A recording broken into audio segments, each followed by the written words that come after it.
Olá, bem-vindos ao Fim do Esforço. Eu sou a Maria e aqui eu falo sobre o treino da mente, percepção e o reconhecimento de que não estamos separados da fonte. Bom, tem um ponto interessante na prática espiritual que não se resolve só com ideias, mas com alguma coisa que vai sendo reconhecida na experiência direta, que é a diferença entre o que a gente é e o que acontece com a gente. A gente está sempre dando significado ao mundo, às pessoas e às situações a partir do ego, que é esse conjunto de interpretações, expectativas, de reações automáticas. E tudo parece muito convincente quando a gente está dentro disso. Mas o discernimento, palavrinha essa que me chamou hoje aqui, começa quando a gente percebe que esses significados mudam o tempo todo. Aquilo que parecia tão importante no momento perde a força no outro. Por isso eu acho que a gente pode dizer que o discernimento é a chave para reconhecer que o significado que o ego dá ao mundo é vazio.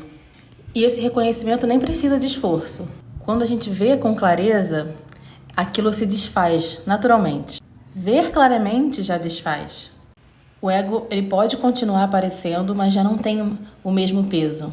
Os pensamentos surgem, as emoções passam, o corpo reage e tudo isso faz parte do funcionamento humano. Então, ver com clareza aqui é ver a biologia cumprindo o seu ciclo e você permanece reconhecida no ser. E o que eu entendo como permanecer reconhecido no ser é uma consciência tranquila, uma presença que observa, uma identidade que não muda.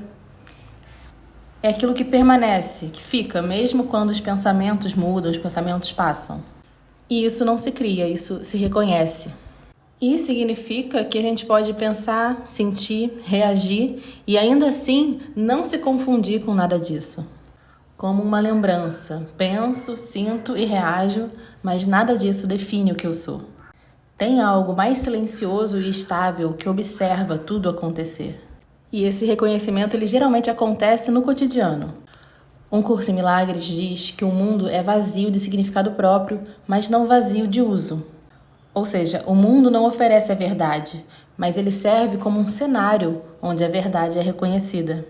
Então as situações continuam, as conversas acontecem, as emoções aparecem e ainda assim tem algo que permanece intacto.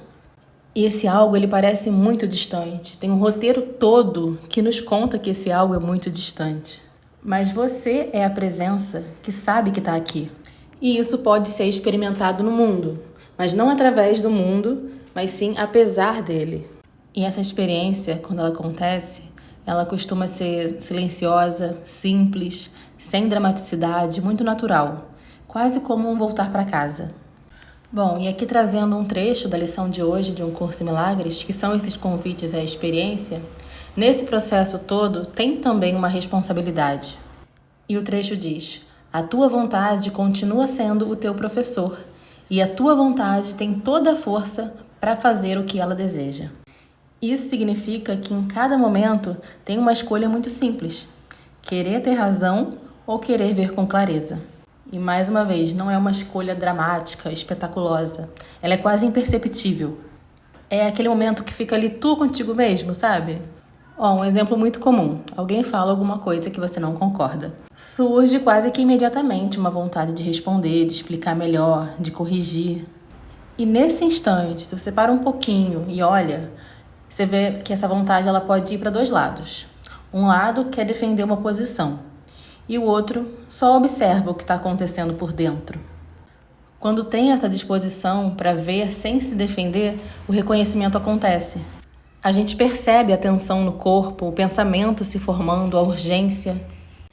E perceber isso já é um convite a relaxar.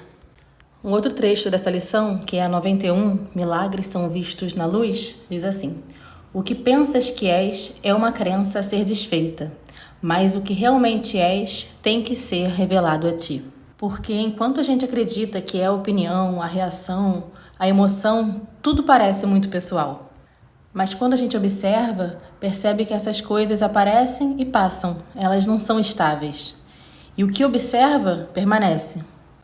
E esse caminho, ele não exige que o ego suma, que ele desapareça. Muito pelo contrário, é mais que ele seja visto. Eu percebo mais como convites para criar espaços honestos, onde até o ego pode ser visto. sem julgamento, sem necessidade de corrigir, sem dar palco, mas também sem negar, só observar. E quanto mais a gente observa, mais a gente percebe coisas como que o ego adora classificar a experiência. Ele diz internamente, isso é interessante, isso é chato, isso é profundo, isso é superficial, isso vale a pena, isso não vale. Esse movimento é muito rápido e quase automático. E quando o ego joga a rede e pesca a gente, quando a gente acredita nessas classificações, a gente começa a se afastar do momento presente. Começa a desejar que a experiência seja diferente do que é. E o quanto que a gente não bate a cabeça desejando que a experiência seja diferente do que é. Nossa, mas quando esse impulso ele é percebido, alguma coisa muda. Quando a gente nota a tendência de rotular, de avaliar, de comparar, e não precisa seguir isso. A experiência ali, a forma, ela vai continuar como tá, mas tem mais espaço interno. A mente relaxa um pouco e a presença, que é o mais importante, se mantém, sem a necessidade de que tudo tenha um significado especial. A gente devia dar mais valor ao observar. Observar relaxa mais do que a gente imagina. E aqui eu falo especificamente para mim, que adoro uma conversa profunda, por exemplo. A mente não precisa transformar tudo em uma busca por profundidade, nem evitar o que parece superficial. Aos pouquinhos vai ficando claro que a profundidade real não está no tema, ela está na qualidade de presença com que a gente participa. A gente pode estar falando de alguma coisa muito comum, rotina, comida, trânsito, e ainda assim ter uma escuta real, um silêncio interno, uma ausência de urgência. E essa presença é o próprio ser reconhecido. E quando isso acontece, até uma conversa comum pode parecer profundamente silenciosa. E aqui silenciosa eu me refiro a um silêncio de paz, não de indiferença. A gente vai percebendo que a vida segue, que alguém continua falando, que o corpo reage, que pensamentos surgem, e ainda assim tem um fundo tranquilo. A gente pode sentir uma irritação querendo chegar, mas ela passa. Um impulso de interromper e ele passa. Pode aparecer um julgamento e ele também passa. A biologia, ela cumpre seu ciclo, mas a gente permanece reconhecido no ser. Nada precisa ser interrompido, precisa ser corrigido. A experiência continua acontecendo, mas sem o mesmo peso. É como assistir a um movimento interno, um olhar para dentro mesmo e assistir, mas sem precisar entrar nele.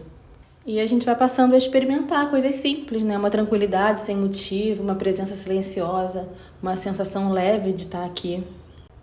Não é euforia. E eu bato muito nessa tecla porque eu sei que tem muito conteúdo aí que incentiva a transcendência, grandes experiências, o uso de substâncias. E eu respeito, eu já estive envolvida, mas não sustentou. Não sustentou porque não é um estado especial. É discreto, é natural. Como quando a gente percebe que não precisa fazer nada naquele momento. Só estar. Porque mesmo com tudo se movendo, se movimentando, tem uma sensação de que algo não está se movendo. Como se por trás das palavras, das emoções, dos pensamentos, tivesse sempre esse fundo quieto, disponível, natural e discretamente feliz. E obrigada por escutar até aqui. O Fim do Esforço está no Spotify e no YouTube, caso você queira seguir ouvindo os outros episódios. Eu também compartilho reflexões no Instagram, @ofimdoesforçopodcast. Lembrando que tudo isso nasce do meu treino da mente com o livro Um Curso em Milagres. Um beijo e até o próximo episódio.